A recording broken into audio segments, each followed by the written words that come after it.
Good evening. This is Don Dyke from the Washoe County Democratic Party office here in Reno, Nevada, where the first Democratic Party debate of 2020 has just concluded with 6 Democrat candidates from Joe Biden, for U.S. Senator Bernie Sanders from Vermont, U.S. Senator Elizabeth Warren from Massachusetts, former South Bend, Indiana Mayor Pete Buttigieg, U.S. Senator Amy Klobuchar of Minnesota, and philanthropist and climate change activist Tom Scire just concluded a debate in Des Moines, Iowa, ahead of the Iowa caucuses later. To serve. And if he keeps trying to use religion, if a guy like Donald Trump keeps trying to use religion to somehow recruit Christianity into the GOP, I will be standing there not afraid to talk about a different way to answer the call of faith and insist that God does not belong to a political party. I am ready to take on this president on every front. Senator Klobuchar, you're pitching yourself.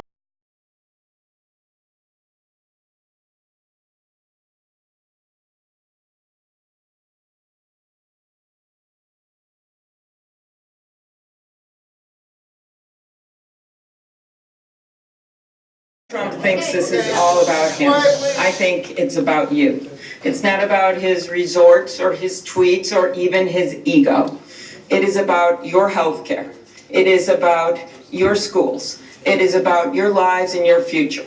So if you want to do something about racial justice and immigration reform and climate change and gun safety, we need a candidate who is actually going to bring people with her. I have won every race, every place, every time. I have gotten the highest voter turnout in the country when I've led the ticket. I have passed more bills as the lead Democrat than anyone who's in Congress that's running for president. I believe that we need a president that's going to look out for you. It is easy to hurl insults. It is easy to draw lines in the sand and sketch out grand ideological sketches that will never see the light of day. What is hard is bringing people together and finding common ground instead of scorched earth. What is hard is the work of governing. So if you are tired of the extremes in our politics and the noise and the nonsense, you have a home with me. Join me at amyklobuchar.com. Mr. Scire. Going to caucus within 3 weeks. And I want to tell you how I feel about the American people. Look, I played team sports my entire life. The bond between teammates is deep and emotional and full of love. And as far as I'm concerned, the American people are my teammates. And if there's one thing I will not permit, it is someone to run down the field and kick my teammate in the face. And that is exactly what I've seen over the last 7 years, traveling around this country, seeing these Republicans led by Mr. Trump basically kicking the American people in the face. I am prepared to take on Mr. Trump on the debate stage and take him down on the economy.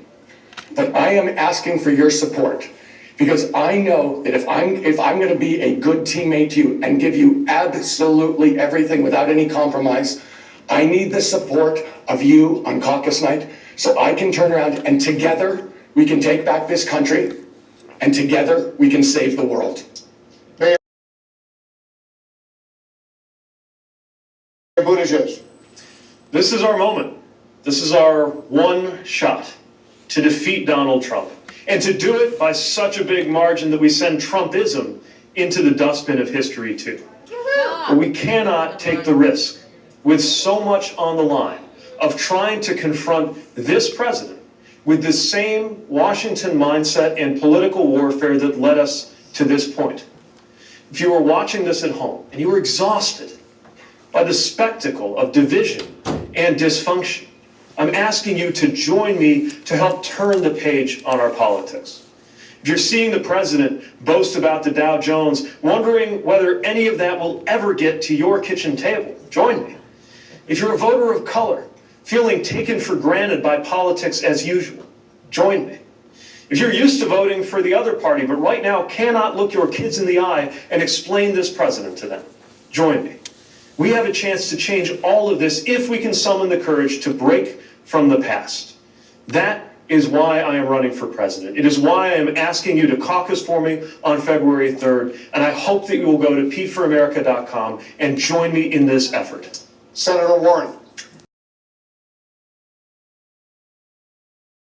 This country. I sat here in the break and just made notes about many of the things we didn't get to talk about tonight. How the disability community is struggling for true equality.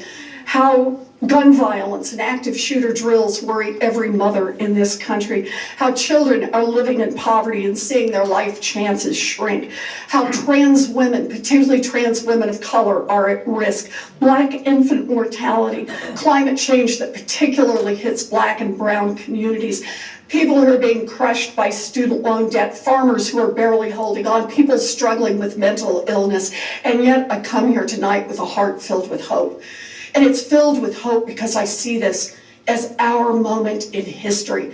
Our moment when no one is left on the sidelines. Our moment when we understand that it comes to us to decide the future of this country. Our moment when we build the movement to make real change. Hope and courage. That is how I will make you proud every day as your nominee and as the first woman president of the United States of America. Senator Sanders. It's been a good debate, but we haven't asked the major question. The major question is, how does it happen in the richest country in the history of the world that half of our people are living paycheck to paycheck, trying to get by $9-10 an hour? How does it happen that when the top 1% owns more wealth than the bottom 92%, 500,000 people are sleeping out on the streets tonight? How does it happen in this great country we are the only major nation not to guarantee health care to all? How does it happen that we have a trial care system which is dysfunctional, a criminal justice system which is broken and racist, an immigration system that needs reform? This is the moment when we have got to think big, not small. This is the moment where we have got to have the courage to take on the 1%, take on the greed and corruption of the corporate elite, and create an economy and create a government that works for all of us, not just the 1%. Thank you. Vice President Biden.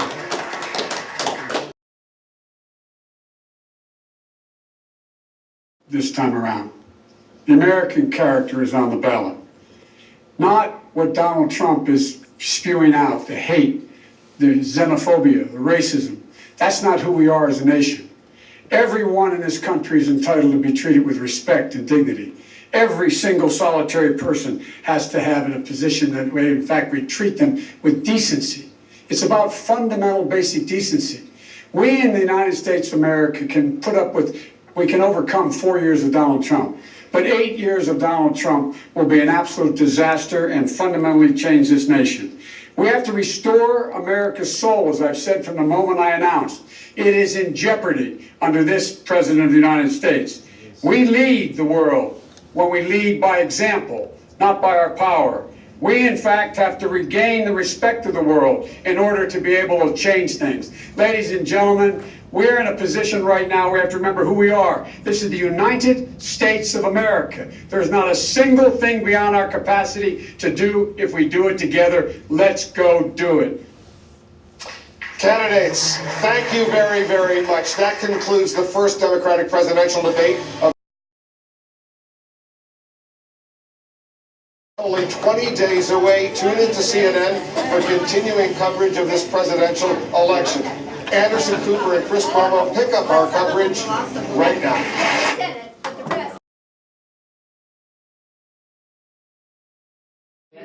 And I'm speaking to? John Charest. And John, I spoke to you last time at the last debate party, when the debate was the last debate of 2019, and the focus was getting ready for this year, and Right. we've had quite a few things happen since then. In contrast, what do you think about the last debate to tonight's debate? I think that Biden came off much stronger than he did last time, and I thought Mayor Pete and Amy Klobuchar came off very well too. And so I see a Democratic ticket with maybe Biden on top and Amy or Mayor Pete as the vice president. But if Biden is to win this country and win the younger people, his vice presidential candidate has to be one of those younger people. So I remember you talked about this last time in our last conversation about coalitions and coalition building, as that's kind of part of this game in politics and elections. Oh, Ticketing, who pairs well with one another, who can get you where you need to go. Did you see possible, as you mentioned just a little bit ago, a possible good long-term pairing out of tonight's debate? Well, I can see a pairing of a vice president or even a Bernie Sanders with a much younger person. Right. But the vice president and Bernie Sanders are both older than I am, and I'm older than hell. Hey, you said that. And Bernie Sanders had that heart attack recently, so the presidency is a very stressful job. So I think Biden is probably in better shape than Sanders is. Warren didn't come off that good tonight. Really? I thought she came off very defensive. And but Klobuchar came off good. Mayor Pete came off good. Tom Steyer was okay. But I actually thought Biden came off really well tonight. So, kind of following from the last debate, another good performance where he held more than he lost and looked better than he. And his little speech at the end was as good as I've ever heard him speak. So. And I kind of want to follow up further because we've had quite a few, like I said, a few events occur since the last debate. We had near war in the Middle East. The impeachment process is now officially going. The impeachment. I predicted that 3 years ago. And here we are. I mean, it's gonna tomorrow. It goes. Surprised it took that long. Well, I mean, you're surprised it took that long. The first year he was doing things to obstruct investigations and obstructing Congress constantly, not allowing people to testify to Congress. Why not? What does he want them not to tell about? What is he hiding? And I think the Constitution's in trouble, and they cannot allow a president to be that arrogant toward Congress. What if a Democratic president comes in and does the same thing and has a Democratic Senate with a Senator McConnell equivalent not to stand up for Congress? We could end up with a dictatorship. Because he has been very authoritarian. And Mitch McConnell has not stood up for Congress, has not stood up for separation of powers, has not stood up for America. And that's extremely dangerous. Fair argument. I'll concede. You at least have accepted the concept of balance and fairness regarding. We got to have checks and balances. Otherwise, you'll end up with a dictator. It's not a matter of if, but when. If you don't have the balances and the checks. And so, kind of, I guess I'm going to kind of pull off of what you're saying here and merge a little bit of what former Vice President Biden was saying about America kind of coming back to some degree of being better and coming back to some form of balance. We have to come back together. We have to come back together. And I teach U.S. foreign policy, and our reputation worldwide has collapsed. Well, we have something that's called soft power, which is influence, gone. We don't have that anymore. We have raw power still. We're the most powerful country in terms of military, but in terms of leadership, the current president has eroded all the leadership since World War II.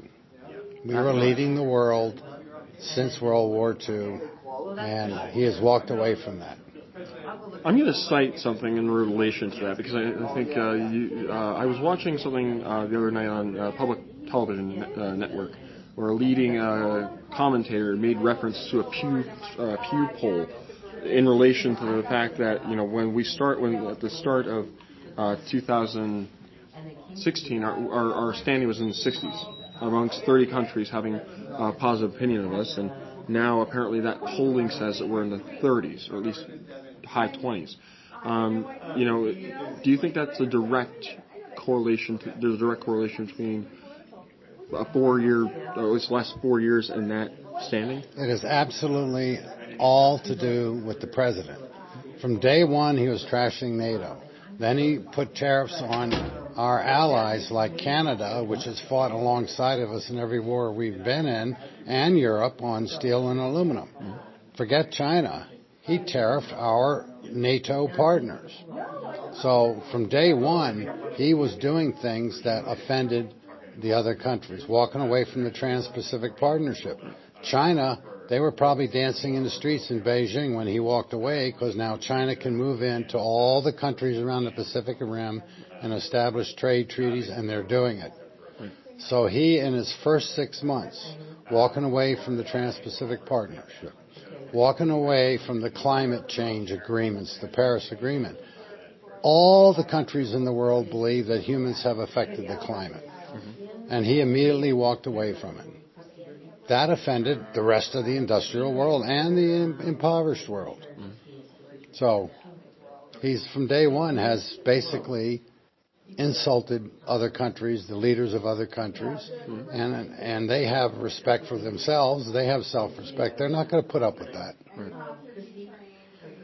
So, if that's being a concern to, people are mindful of, America's standing in the world, looking, in relation to recent events in Iraq and Iran, and also things at home. Do you think that in itself could, motivate independent and strong, Democratic voters to stay committed to the end of this race, to vote for the intended I think it depends upon how the Democratic nominee and vice presidential nominee handle their campaign. The Democratic Party is quite motivated and very mobilized right now. To win the election, you need to get the moderate Republicans and the moderate independents to also consider change. And I think Biden can do that. And I don't think Bernie Sanders can. Elizabeth Warren has alienated some people, but I believe that can be done, and that's necessary. We have to have a president that's elected by more than just the Democrats to help bring the country back together. But our reputation internationally is hurting business, is hurting corporations who deal with our European allies and things like that. If they can make a deal with an American corporation or a Chinese corporation, they'll make it with the Chinese corporation. It's that simple. Access We've seen the markets that already. and access the markets and why would you, if you were a German, having had your leader Angela Merkel insulted by Trump in his first few weeks in the White House, steel and aluminum tariffs that affected your industries that export those things to the United States, why would you conclude a treaty with the United States if Trump is reelected when you could conclude a treaty with another industrial country and sell things to them like China or Japan? Fair enough. So that's another element. And I kind of caught a little bit of debate before it arrived, and on the issue of the economy, that being what the president might likely run on. Well, he should run on the economy because the economy is doing very well.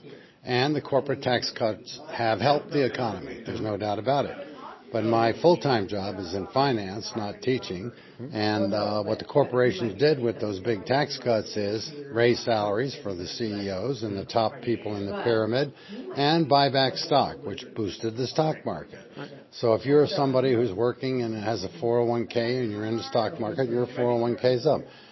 The economy is basically stronger than it was, but the average salary of the average middle-class worker has not gone up. There's been some salary raises, but not very much. And so many Americans are still earning minimum wage, and you can't do anything with that. It's just not enough to live on. And again, a couple of candidates when I was here made mention of that being an issue and being a problem. Do you think that as well could be a motivating factor to help, the Democratic coalition win in November? Or do you think that the obviously the economic situation for enough people in the economy is enough for the people to say, I don't want to rock the boat, let's keep things as they are? I think it's very possible that the economy will give him a lot of votes that normally would not go for him, but they're feeling better. But I know that the economies never stay up forever. I also know that when Obama came in, he inherited a total disaster.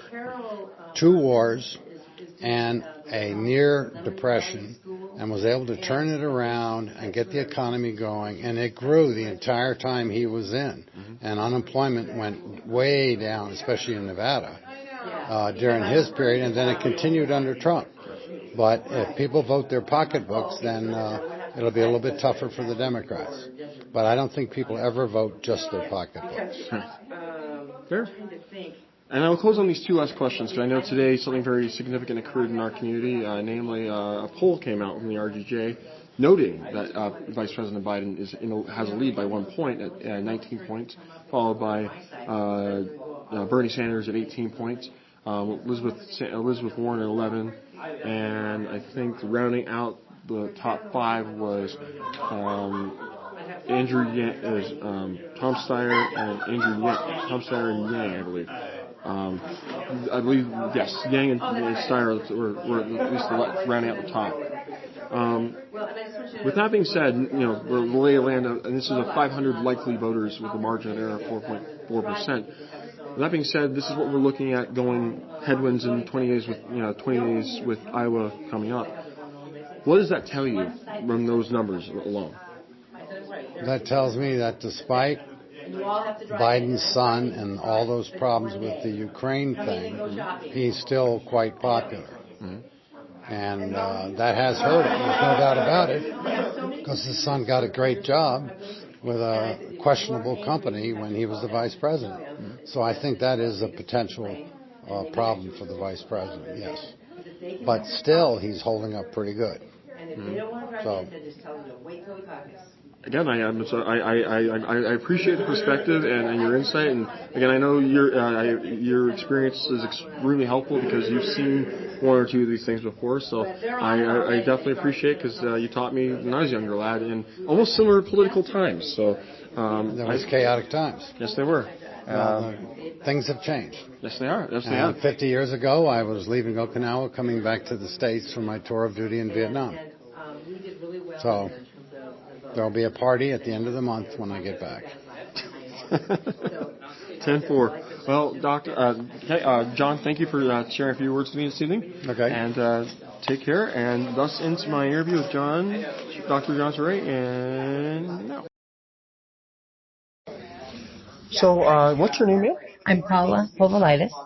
And who are you? I'm I'm a local Reno resident, but I'm also a candidate that is running for the state assembly. Okay. So I'm really interested in politics. I can tell. So you're here tonight, Tuesday night at the Washoe County Democratic Party office. You were here for the debate party. I was. What did you think? I love this debate. I love that we had six people that got to have lots of questions and lots of answers, and not 17 people with a little bit of time and very few chances to get us to know them. It was really fun. So you feel like you got a pretty in-depth perspective yes. than in previous debates. Oh yeah, but what my feeling was that we've known because we're following the polls who's always going to be in the middle, who's always going to be on the outside. Right. and then the Tom Steyer candidate got in just at the last minute. Right. He's finally got a poll to get him in there because he's got lots of donors. It's just to that getting in the polls. And his campaign has been vicious because he's been just totally bombarding us with ads on the TV and stuff in our mailboxes, but he needs to do that because he doesn't get on the stage. So that's, another tactic. And right now he has the luxury of being able to afford to do that.